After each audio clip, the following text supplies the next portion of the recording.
ភាពនៃការទទួលខុសត្រូវភាគពីរការជ្រើសរើសផ្លូវដែលល្អដោយការសួរសំណួរដែលល្អចាប់តាំងពីអ្វីដែលអ្នកកំឡោះម្នាក់នេះបានធ្វើមកគេមិនបានដាក់សំណួរខុសនិងជាប់ទៅដោយគំនិតអវិជ្ជមាននៃស្ថានភាពដែលកើតឡើងឡើយផ្ទុយទៅវិញគេបែរជាគិតត្រូវនិងដាក់សំណួរល្អជាងទង្វើរបស់គេបានបង្ហាញយ៉ាងច្បាស់ដល់គំនិតជាអ្នកទទួលខុសត្រូវមិនថាតែគេនិយាយពាក្យថាទទួលខុសត្រូវចេញមកឬក៏អត់ក្នុងន័យថាខ្ញុំជួយអ្វីលោកបានទេឬខ្ញុំផ្ដល់អ្វីល្អៗឲ្យដល់អ្នកក៏បានយ៉ាងម៉េចការសម្រេចចិត្តជ្រើសរើសរបស់គេបានសាងភាពខុសគ្នាយ៉ាងដាច់ស្រឡះថ្ងៃនោះមុនចេញពីហាងខ្ញុំឲ្យលុយធីបទៅគេដូចដែល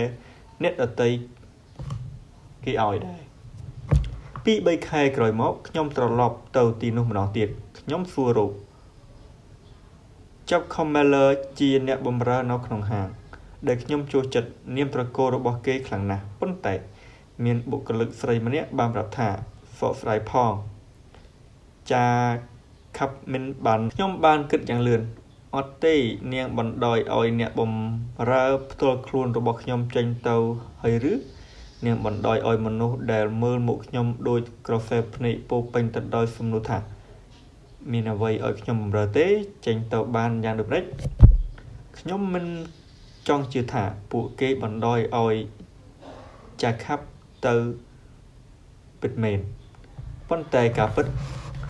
ខ្ញុំក៏មិនបាននិយាយពាក្យទាំងនោះចេញមកដែរខ្ញុំនិយាយត្រឹមតែភ្ញាក់ផ្អើលឡើងមកថាហាយ៉ាងម៉េចដែរគេចេញទៅហើយឬនាងក៏បានឆ្លើយតបវិញថាមិនមែនអញ្ចឹងទេគេមិនបានចេញទៅណាទេគេបានទទួលការដំឡើងតំណែងទៅខាងផ្នែកគ្រប់គ្រងគំនិតដំបូងរបស់ខ្ញុំគឺផ្នែកគ្រប់គ្រងអញ្ចឹងឬហាក់ដូចជាបាត់បង់របស់អ្វីម្យ៉ាងសូមអានឲ្យដោយភាពញញឹមផងទោះបីអ្នកជាអ្នកគ្រប់គ្រងក៏ដោយការពិតខ្ញុំមិនប្លែកចិត្តឡើយចំពោះមនុស្សដែលមានគំនិតដូចជាចាខាប់ដែលអាចឈានទៅដល់គោលដៅដែលគេជ្រើសរើសដើរបានយ៉ាងឆាប់រហ័សនេះជាភាពខុសប្លែកដែលកើតពីគំនិតទទួលខុសត្រូវហើយមនុស្សគ្រប់គ្នានឹងបានប្រយោជន៍ទាំងអស់មិនថា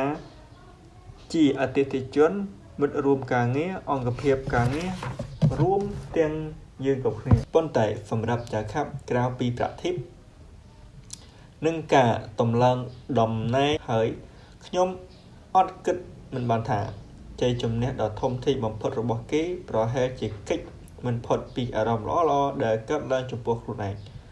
ក្រោយពីបានសម្រេចចិត្តជ្រើសរើសវិធីដែលល្អបានដាក់សំណួរ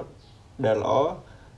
និងបានប្រើភាពជាអ្នកទទួលខុសត្រូវរបស់ខ្លួនយ៉ាងពេញទំហឹងចំណុចមេរៀនភាពនៃការទទួលខុសត្រូវនេះគឺចង់បញ្ជាក់ឲ្យយើងដឹងថាទាក់ទងនឹងគំនិតអប់រំ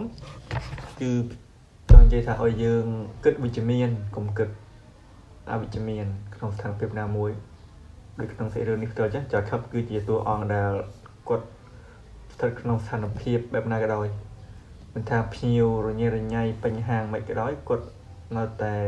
គិតវិជ្ជមានទទួលភ្ញៀវដោយរៀបទាក់សួស្ដីភ្ញៀវអ្វីដែលភ្ញៀវមិនមានគឺគាត់នឹងរកឲ្យភ្ញៀវបានអញ្ចឹងក្នុងមេរៀននេះគឺល្អបងប្អូនអាចស្ដាប់ម្ដងទៀតបានហើយពិចារណាទៅនឹងតួអង្គចាខាប់គឺគាត់ទទួលបានអ្វីដែលគាត់ចង់បានដោយតែការដោយសារតែការគាត់គិតវិជ្ជមានគ្រប់ស្ថានភាពទាំងអស់បើសិនជាក្នុងតួអង្គផ្សេងវិញអាចនិយាយថាក្នុងស្ថានភាពក្នុងហាងភ្ញៀវច្រើនផងអីផងដល់ពេលជួបអភិជនគេជាមុខមើលខឹងអត់ពេញចិត្តភ្ញៀវអញ្ចឹងណាតែគាត់ប៉ុន្តែចំពោះតួអង្គចាខាប់គឺអត់ទេគឺគាត់នៅតែបើចិត្តទូលាយរាក់ទាក់ទទួលភ្ញៀវដល់ពេញចិត្តហើយទីបញ្ចប់នៃរឿងនេះគឺចាខាប់ទទួលបានទូរនទីតំណែងជាអ្នកគ្រប់គ្រងអរគុណច្រើនសូមជួយ